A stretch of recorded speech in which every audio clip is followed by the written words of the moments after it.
الحمد للہ رب العالمین والصلاة والسلام علی سید الانبیاء والمرسلین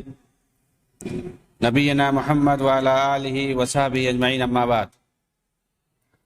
رب اشرح لی صدری ویسر لی امری واحلل عقدۃ من لسانی یفقہوا قولی۔ قال اللہ تعالی فی کلامہ المجید، اعوذ باللہ من الشیطان الرجیم، بسم اللہ الرحمن الرحیم، وَلَكُمْ فِي رَسُولِ اللَّهِ أُسْوَةٌ حَسَنَةٌ۔ محترم سامعین کرام، احباب گرامی اور دیگر ناظرین، کتاب و سنت کے اندر یہ بار بار تلقین کی گئی ہے کہ ایک مسلمان کے لیے رسول اللہ صلی اللہ علیہ وسلم کی زندگی کس طرح سے آئیڈیل ہے۔ صحابہ کرام کی زندگی کو ہمارے لیے اسوہ اور نمونہ بنایا گیا ہے، بتایا گیا ہے اور اسے سمجھایا گیا ہے، تاکہ اسی کی روشنی میں مسلمان اپنی زندگی گزاریں اور اللہ کے رسول صلی اللہ علیہ وسلم نے جس طرح سے ما انا علیہ واصحابی کہہ کر کے یہ منہج اور رسول بتا دیا ہے مسلمانوں کے لیے کہ جس منہج پر اللہ کے رسول صلی اللہ علیہ وسلم تھے اور صحابہ کرام تھے، اسی منہج کو اپنا کر کے ایک مسلمان اگر زندگی گزارے گا تو وہ دنیا کے اندر اور آخرت کے اندر کامیاب ہو سکتا ہے، اور اپنی کسی بھی اختلافی مسائل کو حل کرنے کے لیے جب تک وہ اللہ رب العالمین کو اور اس کے رسول کو فیصل اور حکم نہیں مانے گا، جب تک وہ کبھی کامیاب نہیں ہو سکتا ہے۔ لیکن موجودہ دور کے اندر بہت سے جو فکری تنظیمیں، سیاسی تنظیمیں دین کے نام پر قائم کی گئیں، انہوں نے رسول اللہ صلی اللہ علیہ وسلم کو اور صحابہ کرام کو چھوڑ کر کے دوسری شخصیتوں کو اپنا آئیڈیل بنایا، اسوہ بنایا، نمونہ بنایا۔ خصوصاً اخوان المسلمین جماعت جو 1928 کے اندر قائم کی گئی حسن بننا کے ذریعے سے، انہوں نے اپنا اسوہ اور نمونہ جس طرح سے سید رشید رضا، شیخ محمد عبدہ، جمال الدین افغانی، مصطفیٰ کامل اور اس طرح کے بہت سارے لوگوں کو اپنا آئیڈیل اور نمونہ بنایا، جنہوں نے عقل پرستی کو بنیاد بنا کر کے قرآن اور حدیث کی منمانی تعویلیں کی، انگریز نوازی اور مغرب نوازی کا ثبوت دے کر کے اسلامی دنیا کے اندر بطور خاص عربوں کے اندر الہات پرستی، اباحیت اور عقل پرستی کا رواج کیا، تاکہ اس کے بلبوتے مسلمان اخلاقی طور پر اور دینی طور پر تباہ ہو جائیں، ان کے اندر سے روحانیت کا جنازہ نکال دیا جائے، تاکہ مغربی استعمار دیر تک مسلمانوں پر قائم رہ سکے۔ انگریزوں نے اپنے ایجنٹوں کے ذریعے سے ان کا استعمال کر کے خوب فائدہ اٹھایا اور مسلمانوں کے اندر ڈیوائیڈ اینڈ رول کے طریقے کو اپنا کر کے اپنی حکومت کو قائم رکھا۔ کہتے ہیں کہ 1905 کے اندر جس سال شیخ کی وفات ہوئی تھی، یعنی شیخ محمد عبدہ کی، مصر میں انگریزی حکومت کا اس وقت جو عدالتی مشیر تھا، اس نے شیخ کے بارے میں کہا تھا،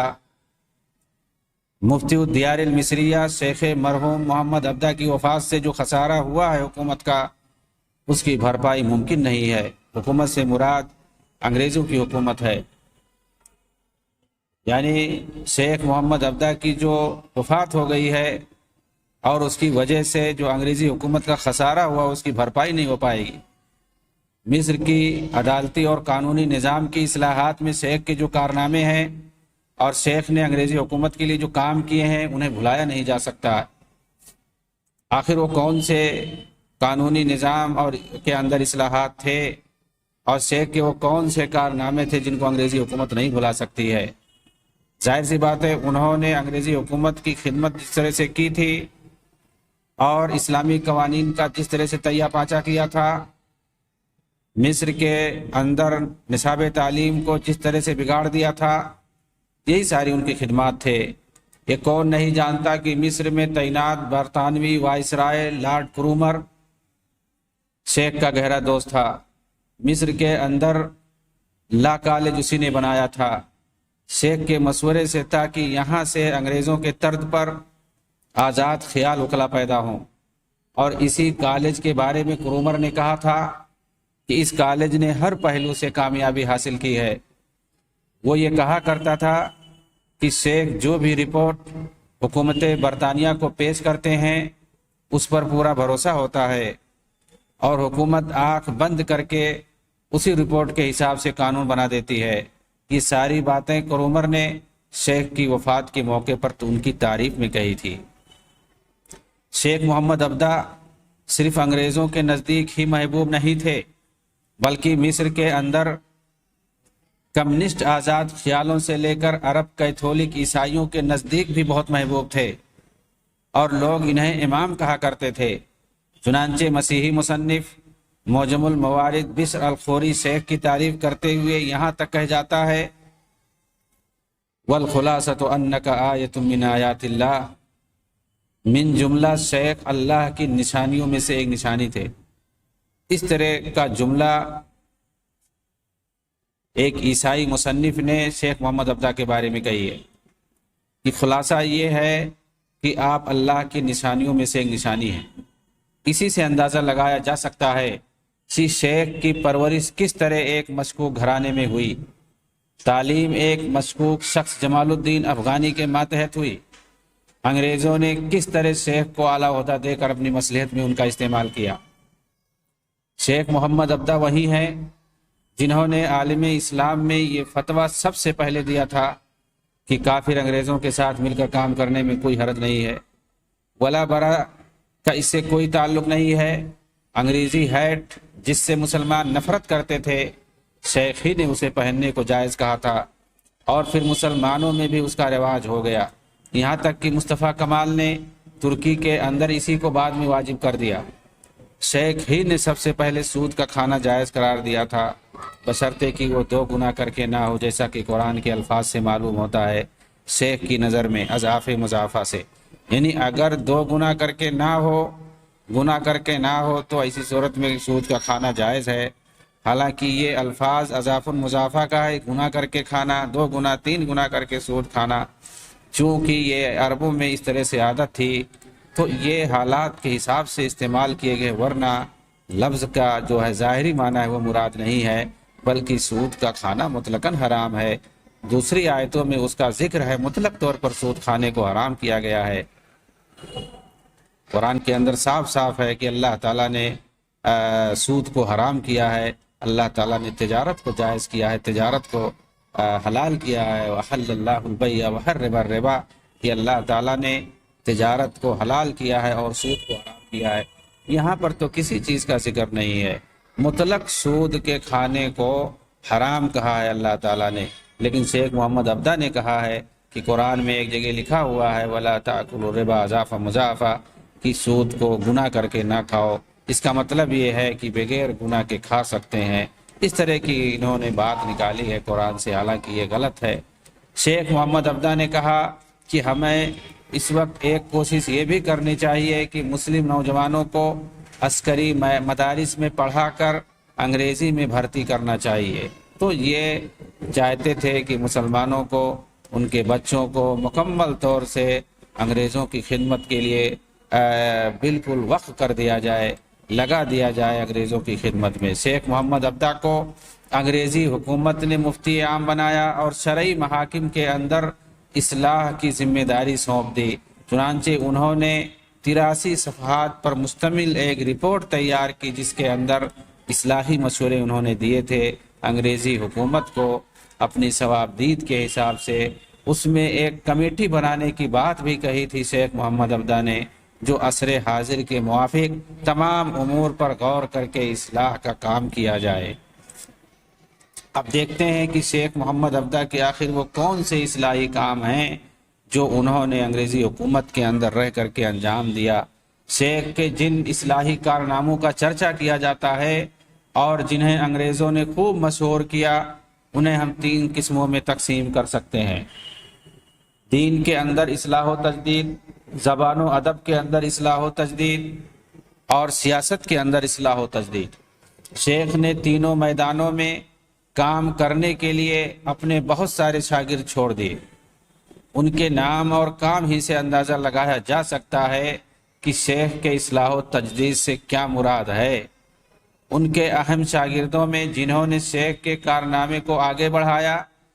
سعد زغلول، قاسم امین، احمد لطفی سید اور طٰہٰ حسین جیسے لوگ مشہور ہیں، اور معروف ہے ان سب کے بارے میں کہ سیاسی پیمانے پر سعد زغلول ہوں یا احمد لطفی سید ہوں، یا ادب و لٹریچر کے میدان میں، علمی میدان میں قاسم امین ہوں یا طٰہٰ حسین ہوں، ان لوگوں نے کیا گل کھلائے ہیں مسلمانوں کو، اسلام کے ساتھ کس طرح سے انہوں نے کھلواڑ کیا ہے۔ انہی لوگوں کو بتایا جاتا ہے کہ شیخ محمد عبدہ کے کارنامے کو، اصلاحی کارنامے کو، تجدیدی کارناموں کو ان لوگوں نے مصر کے اندر آگے بڑھایا ہے۔ الجامعہ المصریہ، جس کے اندر شیخ محمد عبدہ نے سارے نصاب اور علوم کی تجدید کاری کی تھی تاکہ نئے نصاب کی روشنی میں قدیم عربی تہذیب، فرعونی تہذیب کی تجدید کاری ہو۔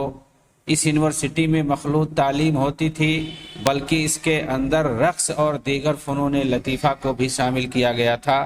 محض شیخ محمد عبدہ کے مشورے پر، جبکہ اس سے پہلے یہ چیزیں مصر کے اندر نصاب تعلیم میں شامل نہیں تھیں۔ شیخ محمد عبدہ نے ایک بار جامع ازہر کو استبل، مارستان اور مخروب کہا۔ یعنی یہ کیا استبل بنا رکھا ہے، یعنی گویا ایسا لگتا ہے کہ یہاں سب جانور رہتے ہیں، گھوڑوں کو رکھا جاتا ہے اور یہاں پر بیمار قسم کے لوگ رہتے ہیں، اس کو مارستان کہا، استبل کہا جامع ازہر کو۔ چنانچہ جب ان کو موقع ملا شیخ ازہر بنے تو انہوں نے اس کے نصاب کو مکمل طور سے تبدیل کر کے رکھ دیا، تب جا کر کے ان کی نظر میں یونیورسٹی بنی۔ ایک بار اپنے شاگرد رشید شیخ محمد رشید رضا سے انہوں نے کہا، ازہر میں جو بھی ایک لمبی مدت تک تعلیم حاصل کرے گا وہ اپنی صلاحیت کھو بیٹھے گا۔ کیوں اپنی صلاحیت کھو بیٹھے گا؟ ان کی نظر میں وہاں جو دینی تعلیم حاصل کرے گا اس کی صلاحیت ہی ختم ہو جائے گی۔ محمد عبدہ کو دور حاضر میں عقل پرستوں کا پیر اسی لیے مانا جاتا ہے۔ ان کی افکار ضالہ کی تردید پر اگر ہم دیکھیں تو سب سے عمدہ کتاب شیخ فہد رومی کی ہے، منہج المدرسہ العقلیہ الحدیثہ فی التفسیر۔ ان کے عقیدے پر ایک رسالہ بھی انہوں نے لکھا ہے جو ابھی طبع نہیں ہوا ہے۔ استاد بستامی سعید نے لکھا ہے کہ محمد عبدہ کی عقائد کی تردید میں بہت سارے لوگوں نے لکھا ہے، ان کے اصلاحی کارناموں، تفسیری اور فتاوی جات کے کارناموں، نیز فکری رجحانات کو لے کر کے انہیں سر سید احمد خان کے کارناموں سے تشبیہ دی جاتی ہے۔ یہاں تک کہ رشید رضا نے اسے خوب پھیلایا اور الریاض نامی ایک ہندوستانی جریدے میں اس موضوع پر اس عنوان کے ساتھ ایک مقالہ لکھا تھا، حل ولد السید احمد خان ثانیۃ بمصر وظہرت جریدتہ تہذیب الاخلاق بشکل المنار، کہ کیا سید احمد خان دوبارہ مصر میں ظاہر ہوئے اور کیا ان کا جریدہ تہذیب الاخلاق جریدہ المنار کی شکل میں مصر کے اندر دوبارہ پیدا ہو گیا؟ تو تاریخ الامام محمد عبدہ کے اندر شیخ محمد رشید رضا نے اس طرح کی بات کہی ہے، یعنی جو حیثیت ہندوستان کے اندر سید احمد خان کو ملی ہے انگریز نوازی کے اندر اور عقل پرستی کے اندر، کہ اب تفسیر کے اندر کس طرح سے انہوں نے سائنس کے سہارے اور عقل پرستی کے سہارے انہوں نے تعویل کیا ہے تمام آیتوں کی، اور کس طرح سے بہت ساری چیزوں کا بطور خاص معجزات کا اور ان تمام چیزوں کا جو عقل میں آنے والی نہ ان کا انکار کیا ہے۔ یہ کہہ رہے ہیں کیا مصر کے اندر بھی وہی سید احمد خان ظاہر ہوئے ہیں دوبارہ، اور جو تہذیب اخلاق کی طرح سے وہ مجلہ المنار کو قرار دیتے تھے اور سید احمد خان کی طرح سے شیخ محمد عبدہ کو قرار دیتے تھے۔ آپ سمجھ سکتے ہیں جو لوگ سید احمد خان کے نظریات کو جانتے ہوں گے ان کے اہداف و مقاصد کو جانتے ہوں گے، اسی سے اندازہ لگا سکتے ہیں کہ شیخ محمد عبدہ کے کیا مقاصد تھے اور ان کے کیا عقائد تھے۔ شیخ محمد عبدہ نے خلاصہ ہم کر سکتے ہیں ان کے عقائد کا، ان کے افکار کا، ان کے نظریات کا، کہ کس طرح سے انہوں نے سنت کا انکار کیا، صرف قرآن پر بھروسہ کرنے کی بات کہی، جیسا کہ ان کے شاگرد ابو ریہ کا کہنا ہے۔ یہ بھی بہت ہی گمراہ شخص تھا، یہ سنت کا کھلم کھلا انکار کرتا تھا۔ اس کا کہنا ہے، یہ ابو ریہ یہ شیخ محمد عبدہ کا شاگرد خاص ہے، بالکل ویسے ہی جیسے قاسم امین تھے، رشید رضا وغیرہ تھے۔ یہ کہتا ہے کہ مجھ سے میرے استاذ امام محمد عبدہ نے کہا، ان المسلمین لیس لهم امام فی ھذا العصر غیر القرآن۔ اس وقت قرآن کے علاوہ مسلمانوں کا کوئی امام نہیں ہے، قرآن کے علاوہ کوئی رہنما نہیں ہے۔ مطلب ہمیں قرآن کے علاوہ اور کسی چیز پر بھروسہ نہیں کرنا چاہیے۔ صاف صاف سیرت، تاریخ اور حدیث کا انکار ہے اس کے اندر۔ وَإِنَّ الْإِسْلَامَ الصَّحِيحُ هُوَ مَا كَانَ عَلَيْهِ الصَّدْرُ الْأَوَّلُ قَبْلَ ظُهُورِ الْفِتَنِ۔ اور صحیح اسلام تو اسی وقت تھا جب فتنے ظاہر نہیں ہوئے تھے۔ وقال رحمہ اللہ تعالی، اور شیخ محمد عبدہ رحمۃ اللہ نے کہا، لا يمكن لهذه الامه ان تقوم ما دامت هذه الكتب فيها، اي الكتب التي تدرس في الازهر وامثالها۔ کہتے ہیں یہ امت اس وقت تک کھڑی نہیں ہو سکتی جب تک اس کے سامنے یہ ساری کتابیں موجود رہیں گی جو ازہر میں پڑھائی جاتی ہیں۔ یہ فقہ کی کتابیں، یہ حدیث کی کتابیں، یہ تاریخ اور تفسیر کی کتابیں، یہ اصول کی کتابیں، یہ ساری کتابیں جب تک رہیں گی جب تک یہ امت اپنے پیر پہ کھڑا نہیں ہو سکتی ہے۔ وَلَن تَقُومَ إِلَّا بِالرُّوحِ الَّتِي كَانَتْ فِي الْقَرْنِ الْأَوَّلِ وَهُوَ الْقُرْآنُ۔ یہ امت صرف قرآن ہی کے ذریعے سے کھڑی ہو سکتی ہے جو کہ قرن اول میں تھا۔ ان کے کہنے کا مطلب یہ ہے کہ قرن اول میں صرف قرآن تھا، کیا قرن اول میں حدیث نہیں تھی، نبی صلی اللہ علیہ وسلم کی سنت نہیں تھی، صحابہ کے اقوال نہیں تھے، نبی کی سیرت نہیں تھی، تاریخ نہیں تھی، یہ ساری چیزیں نہیں تھی کیا؟ تو یہ کہہ رہے ہیں کہ صرف قرآن کو جب تک یہ امت نہیں پکڑے گی، جب تک اپنے پیر پہ نہیں کھڑا ہو سکتی ہے، اور جو بھی اس کے مد مقابل ہے وہ سب علم و عمل کے سامنے رکاوٹ ہے۔ یہ بہت ہی خطرناک جملہ ہے۔ وَكُلُّ مَا عَادَهُ أَوْ وَكُلُّ مَا عَدَاهُ فَهُوَ حِجَابٌ قَائِمٌ بَيْنَ وَبَيْنَ الْعِلْمِ وَالْعَمَلِ۔ اور جو بھی اس کے علاوہ ہے یا جو بھی اس کے مد مقابل ہے وہ سب علم و عمل کے سامنے رکاوٹ ہے۔ یعنی قرآن کے ساتھ جو بھی چیزیں ہیں، جو بھی کتابیں ہیں جن کو بنیاد مانا جاتا ہے، خاص طور سے قرآن کی طرح سے جن کو حیثیت دی جاتی ہے، جیسے کہ حجت میں، احتجاج کے اندر، حجت کے اندر دلیل اور ثبوت کے طور پر جس طرح سے قرآن کے ساتھ ساتھ حدیث کو بھی، اقوال صحابہ کو اور ان کے اجماع کو اور قیاس کو جس طرح سے حجیت کا درجہ دیا جاتا ہے، اس طرح یہ سارے کے سارے عمل اور علم کے سامنے رکاوٹ ہیں۔ اور جب یہ لوگ علم بولتے ہیں تو اسے سائنس مراد لیتے ہیں عام طور سے۔ تو ان کے نزدیک، عقل پرستوں کے نزدیک، یہ ابو ریہ جو کہ شاگرد تھا شیخ محمد عبدہ کا، اس کے زبانی یہ بات ثابت ہوتی ہے کہ کس طرح سے یہ لوگ صرف قرآن کا دعویٰ کرتے تھے اور اس کے مد مقابل جو بھی چیزیں ہوتی تھیں اس کا صاف انکار کر دیتے تھے۔ حتیٰ کہ قرآن کے اندر خود یہ لوگ تعویلیں کرتے تھے اپنی باتوں کو ثابت کرنے کے لیے۔ اور یہ بات حق ہے اور سچ ہے کہ جو قرآن کی صرف بات کرتا ہے وہ قرآن کا بھی انکار کرتا ہے، کیونکہ قرآن میں خود اللہ رب العالمین نے فرمایا ہے، وَمَا آتَاكُمُ الرَّسُولُ فَخُذُوهُ وَمَا نَهَاكُمْ عَنْهُ فَانْتَهُوا، کہ جو رسول تمہیں دیں اس کو لے لو اور جس چیز سے منع کریں اس سے رک جاؤ۔ تو ظاہر سی بات ہے نبی صلی اللہ علیہ وسلم کی حدیثوں کو شرعی حیثیت حاصل ہے، وہی حجیت حاصل ہے جو آیت کو حاصل ہے، جو اللہ کے کلام کو حاصل ہے۔ قرآن کے ذریعے سے، قرآن کی آیتوں کے ذریعے سے جس طرح سے ہم کسی حکم کے لیے حجت بنا سکتے ہیں، کسی فقہی مسئلے کے لیے، کسی شرعی مسئلے کے لیے، کسی واجب کے لیے ہم جس طرح سے دلیل بنا سکتے ہیں، ثبوت بنا سکتے ہیں، اسی طرح سے ہم حدیث کو بھی دلیل بنا سکتے ہیں، صحابہ کے اجماع کو بھی اور قیاس کو بھی دلیل بنا سکتے ہیں۔ تو اس سے صاف صاف انکار لازم آتا ہے ان تمام چیزوں کی، اور صرف ان تمام چیزوں کی نہیں بلکہ خود قرآن کا انکار لازم آتا ہے۔ چنانچہ ان لوگوں نے اسی کی آڑ میں صرف قرآن اور قرآن ہی ہمارا امام ہے، ہمارا رہبر ہے، اسی کے ذریعے ہم کامیاب ہو سکتے ہیں۔ قرن اول میں صحابہ کے دوران صرف یہی ایک چیز تھی، یہی کہہ کر کے، حالانکہ یہ بات غلط ہے ان کی، صحابہ کے دور میں صرف قرآن نہیں بلکہ سنت بھی تھی، نبی کی حدیث بھی تھی، اس کو یہ نہیں ذکر کرتے ہیں۔ چنانچہ اس کو بیان کر کے کہ ہمارے سامنے صرف قرآن ہے کہہ کر کے عقائد کے اندر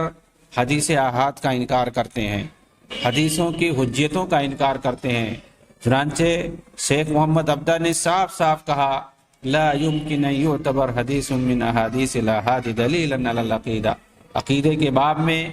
حدیث احاد کو دلیل نہیں بنا سکتے، صاف صاف انہوں نے کہا۔ حالانکہ آپ دیکھیں بخاری کے اندر جو پہلی حدیث ہے وہ حدیث احاد ہے، منفرد ہے انما الاعمال بالنیات، آپ دیکھ لیجئے۔ حالانکہ اس حدیث کا انما الاعمال بالنیات، نیتوں، تمام اعمال کا دار و مدار نیتوں پر ہے۔ اس حدیث کو اگر آپ دیکھیں گے تو ہر چیز کے اندر کوئی بھی عمل ہو، کوئی بھی عمل ہو، اس کے اندر نیت شامل ہے۔ بغیر نیت کے کوئی عمل اللہ کے نزدیک، کوئی عبادت اللہ کے نزدیک مقبول ہی نہیں ہو سکتی ہے، حالانکہ اس کو حجت بنایا جاتا ہے۔ حدیث احاد ہے وہ، شیخ محمد عبدہ صاحب صاف کہہ رہے ہیں کہ لا يمكن ان يعتبر حدیث من احادیث الاحاد دلیلا علی العقیدہ، عقیدے میں، عقیدے کے باب میں حدیث احاد کو دلیل نہیں بنایا جا سکتا ہے۔ یہ آج کا نہیں، بہت قدیم فتنہ ہے، یعنی یہ حدیث کو عقیدے میں، حدیث احاد کو عقیدے میں بنیاد نہیں بنا سکتے ہیں، عبادت میں بنیاد نہیں بنا سکتے ہیں، دلیل نہیں بنا سکتے ہیں، اس طرح کا فتنہ یہ بہت پرانا ہے۔ چنانچہ ایوب سختیانی جو کہ 131 ہجری میں فوت ہوئے تھے، ان کا کہنا ہے اذا حدثت الرجل بالسنة فقال دعك من هذا وحدثنا من القرآن فاعلم انه ضال مضل، جب آپ کسی سے حدیث بیان کریں اور وہ کہے کہ اسے چھوڑیں، مجھ سے قرآن بیان کریں، تو جان لو کہ وہ ضال مضل ہے، وہ خود گمراہ ہے اور دوسروں کو گمراہ کرنے والا۔ اگر آپ کسی سے قرآن و حدیث کی بات کریں اور وہ کہے کہ مجھ سے صرف قرآن بات بیان کرو، حدیث کو چھوڑو، تو سمجھ لو کہ وہ گمراہ ہے، خود گمراہ ہے اور دوسروں کو گمراہ کرنے والا ہے۔ یہ 2 صدی ہجری میں ایوب سختیانی رحمۃ اللہ علیہ نے یہ بات کہی تھی۔ اس طرح کے منکرین حدیث کو جواب دینے کے لیے علامہ البانی کی کتاب حدیث الاحاد حجت فی العقائد والاحکام اور ان کا یہ قیمتی رسالہ منزلۃ السنہ و بیان انہ لا یستغنی عنہا بالقرآن، اگر ان دونوں کو پڑھ لیا جائے تو کافی ہے۔ الحاد اور بے حیائی پر گفتگو کرتے ہوئے شیخ مصطفیٰ صبری نے کہا کہ محمد عبدہ نے اپنے استاد جمال الدین افغانی کے ساتھ مل کر تعلیمی اور سماجی ہر میدان میں الحاد اور بے حیائی کو داخل کیا۔ چنانچہ انہوں نے بہت سے ازہریوں کو الحاد اور لادینیت کی طرف لا کر کے کھڑا کر دیا، مگر ایک بھی ملحد کو دین کی طرف ایک بھی قدم لانے میں کامیاب نہیں ہو سکے، بلکہ جمال الدین افغانی کے ذریعے معصونیت کو بھی انہوں نے ازہر تک پہنچایا، اور قاسم امین کے ذریعے بے حیائی کو پورے مصر میں پھیلایا۔ موقف العقل والعلم والعالم من رب العالمین، اس کتاب کے اندر مصطفیٰ صبری نے وضاحت کے ساتھ ساری باتیں لکھی ہیں۔ بدبخت کوثری نے محمد عبدہ کو وحدت الوجود کے اساتین میں شمار کیا ہے۔ ایسا کیوں نہ ہو، اہل بدعت ایک دوسرے کو اچھی طرح پہچانتے ہیں۔ یعنی کوثری نے کہا ہے کہ شیخ محمد عبدہ وحدت الوجود کے اندر ایک بنیادی حیثیت رکھتے ہیں۔ ظاہر سی بات ہے، جس طرح سے کوثری یہ اہل بدعت میں شمار ہوتا ہے، وحدت الوجود کا قائل ہے، اور جتنے بھی صوفی آپ کو ملیں گے وہ وحدت الوجود کے قائل ہوتے ہیں۔ تو تصوف بھی ان کے اندر پایا جاتا تھا۔ حاصل کلام یہ ہے کہ جمال الدین افغانی اور شیخ محمد عبدہ کے کارنامے اور ان کے شاگردوں کا حال جیسا کہ بتایا گیا اس سے آیا ہے کہ ان کے کیا خدمات تھے دین اسلام کے خلاف، مسلمانوں کے خلاف، مسلم ممالک کے خلاف، مسلم حکمرانوں کے خلاف، اسلامی عقائد کے خلاف، اسلامی احکام کے خلاف، اسلامی اخلاق اور تہذیب کے خلاف، ساری چیزوں کے خلاف ان لوگوں کے کارنامے تھے۔ ان کا کام تھا انگریزوں کی خدمت کرنا، صہیونیت کی خدمت کرنا، معصونیت کی خدمت کرنا، چاہے وہ شیخ جمال الدین افغانی ہوں یا شیخ محمد عبدہ ہوں یا ان کے بدبخت شاگرد ہوں، سارے ان میں سے چند ایک ٹھیک تھے، ورنہ اکثریت اس میں جو ہے بدبخت تھی۔ ان میں سے دیکھیں، چند کا نام لیتے ہیں، کچھ بگڑے ہوئے مسلمان آپ کو ملیں گے، کچھ عیسائی ملیں گے، شیعہ ملیں گے، یہودی ملیں گے۔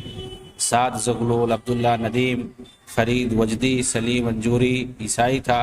یعقوب سنو یہودی تھا، حسنین نعمت اللہ خوری نصرانی تھا، علی ابراہیم موئلہی، ادیب اسحاق نصرانی تھا، سلیم نقاص یہ عیسائی تھا، سعید بستانی عیسائی تھا، محمد مخزومی، احمد عرابی اور ان کے علاوہ بہت سے یہود و نصارہ اور اسلام کی طرف نسبت کرنے والے ملحدین آپ کو ان کے خاص شاگردوں میں مل جائیں گے۔ خلاصہ کلام یہ کہ جمال الدین افغانی نے اپنے پیچھے اپنے شاگردوں کے واسطے سے معصونیت، رافضیت، بابیت، بہائیت کے خطرناک اثرات چھوڑے ہیں کہ ان کے بعد الحاد پسندوں اور بددینوں کی ایک بہت بڑی کھیپ تیار ہوئی ہے۔ چنانچہ ان کی تحریروں، خطوط اور خطابات کو اگر غور سے پڑھیں گے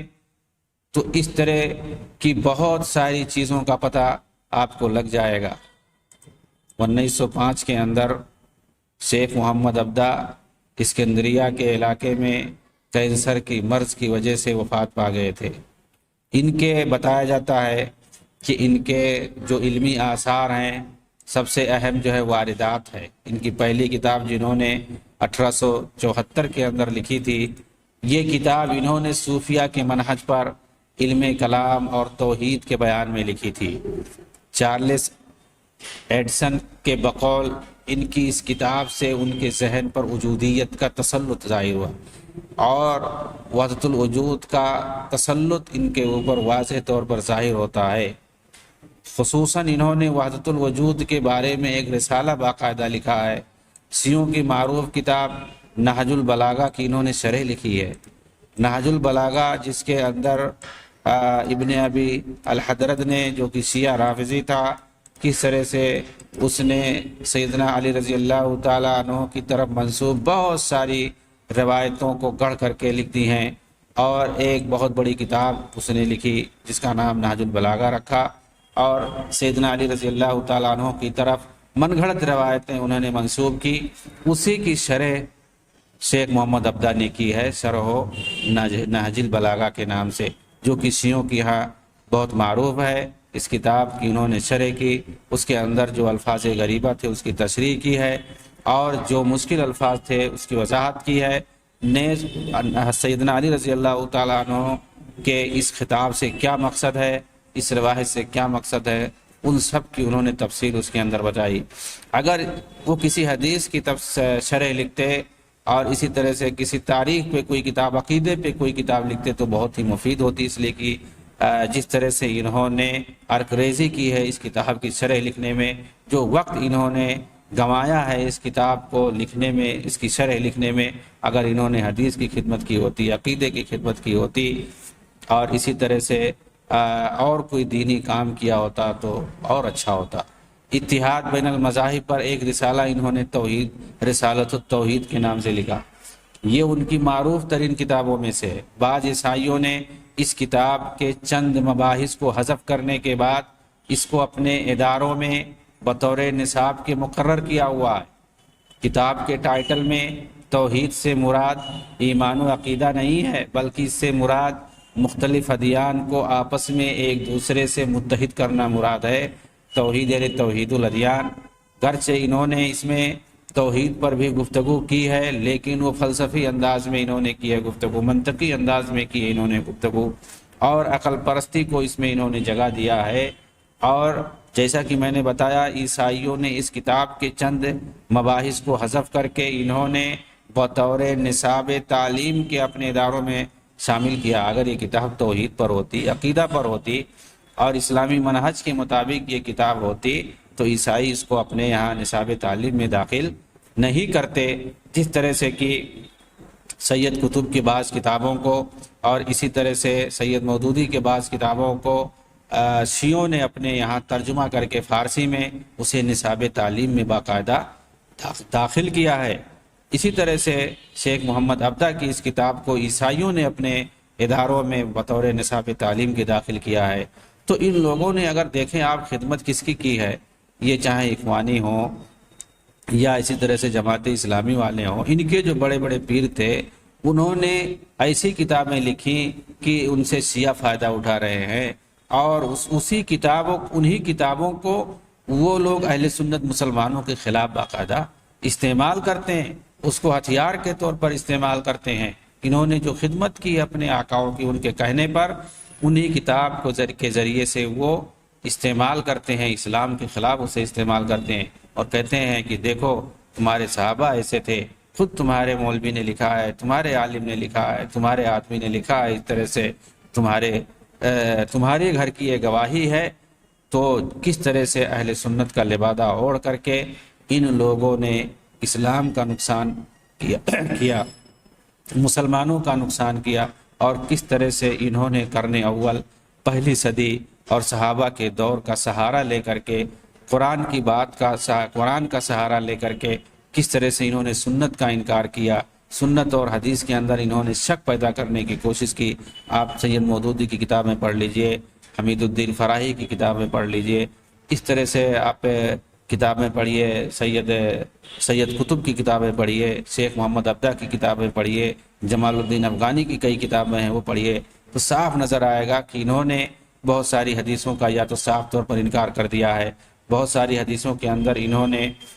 تنقید کی ہے، اس کے اندر شک کا اظہار کیا ہے، اور ایسے ایسے فارمولے بنائے ہیں، جراحت کا فارمولہ بنایا، عقلی طور پر پرکھنے کا فارمولہ بنایا کہ آپ جو ہے آپ کے نزدیک حدیث ہی کیا قرآن میں بھی شک پیدا ہو جائے گا، جس طرح سے کہ یہودی عیسائی اور شیعہ رافضی چاہتے ہیں کہ اہل سنت مسلمانوں کے جتنے مصادر اور مراجع کی کتابیں ہیں، حتیٰ کہ چاہے وہ حدیث اور حدیث کے علاوہ قرآن ہی کیوں نہ ہو، ان کے اندر شک پیدا کیا جائے، انہیں مشکوک بنا کر کے لوگوں کے سامنے پیش کر دیا جائے۔ اور اہل سنت کا لبادہ اوڑھ کر کے بہت سارے لوگوں نے اس طرح سے کرنے کی کوشش کی ہے۔ اللہ تعالیٰ ان سازشوں کو ہمیں سمجھنے کی توفیق عنایت فرمائے۔ آمین۔ وآخر دعوانا ان الحمدللہ رب العالمین، والسلام علیکم ورحمۃ اللہ وبرکاتہ۔